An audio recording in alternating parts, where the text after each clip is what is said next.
Saudara, saya akan perlihatkan pada Anda jelas penampakan pulau-pulau reklamasi di pantai utara Jakarta. Saya akan perlihatkan kepada Anda detil pulau-pulau itu melalui helikopter yang akan saya naiki ini.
Saudara, saya sudah bersama dengan pakar lingkungan yang juga staf khusus Menteri PUPR, Bung Firdaus Ali. Terima kasih. Terima kasih, Aiman. Telah memberikan waktu di program Aiman. Bung Firdaus, saya menanyakan pada Anda, lepas dari putusan PT UN ini, setelah putusan PT UN ini, reklamasi harus dihentikan. Bencana atau anugerah? Bagi saya, sebagai orang yang terlibat dari awal untuk mendorong reklamasi untuk memperbaiki daya dukung ruang kita, bagi saya itulah sebetulnya berkah.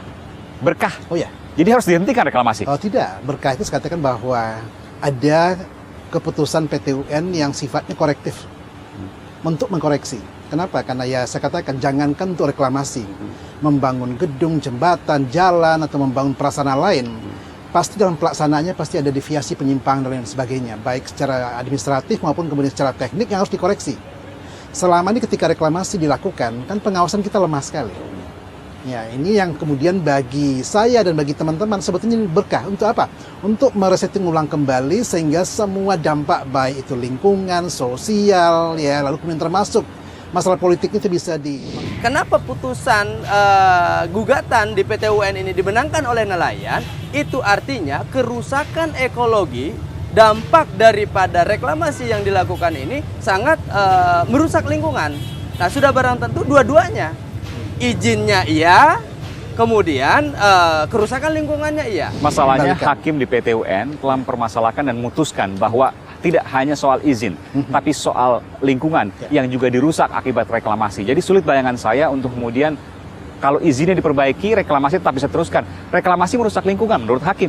Ya, hakim kan mengatakan reklamasi merusak lingkungan, kan tidak dijelaskan merusak lingkungan permanently atau temporary. Tapi itu dalam putusan disebutkan dan itu menjadi dasar bahwa reklamasi harus dihentikan. Iya, artinya kemudian itu kan tidak dijelaskan sehingga ini ada peluang dalam tingkat banding nanti untuk mengklarifikasi. Kita lihat nelayan di Teluk Jakarta sudah tidak lagi bisa mencari tangkapan di sepanjang area yang digunakan reklamasi.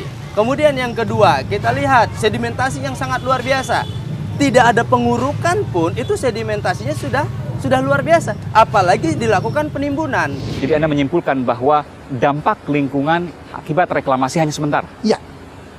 Saya berani mengatakan bahwa dampak lingkungan misalkan terjadi kekeruhan yang tinggi, sedimen yang kemudian bergolak di bawahnya sehingga kemudian membuat ikan kemudian kabur.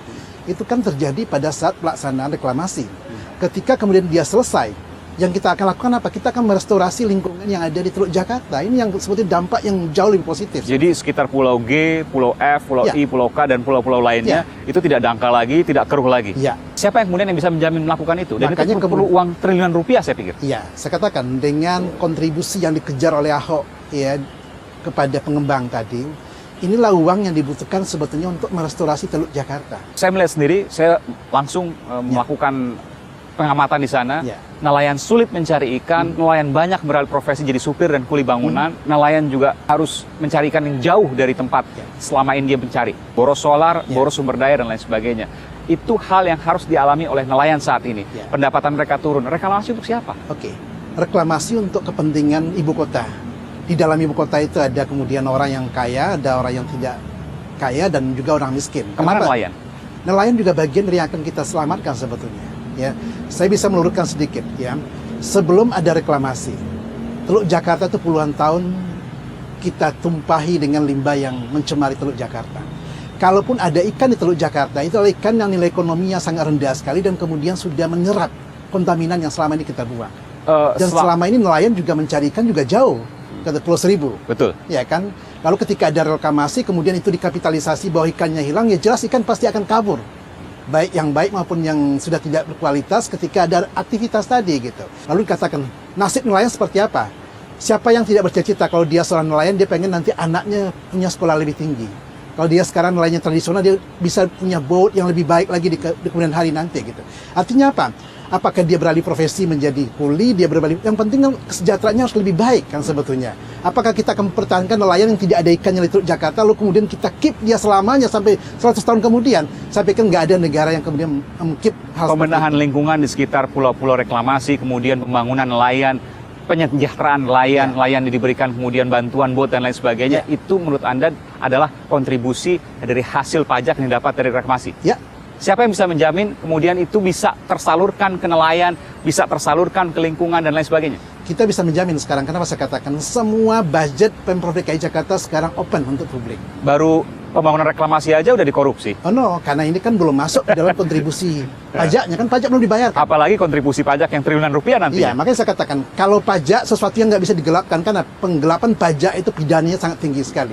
Beda dengan kontribusi sekarang, kita kecuali ya ada keluar Perpu yang kemudian mengatakan bahwa Bekasi, kota kabupaten, kemudian Depok, Tangerang Selatan, dengan kota Tangerang Kabupaten rela menyumbangkan sebagian wilayahnya ke DKI Jakarta. Permasalahannya pulau-pulau reklamasi hanya bisa dinikmati orang super kaya. Harga tanahnya 50 juta rupiah per meter persegi. Kalau saya boleh mengatakan dari sisi hitungan ekonomi, kalau bisa 1 triliun per meter persegi. Ya, kalau boleh.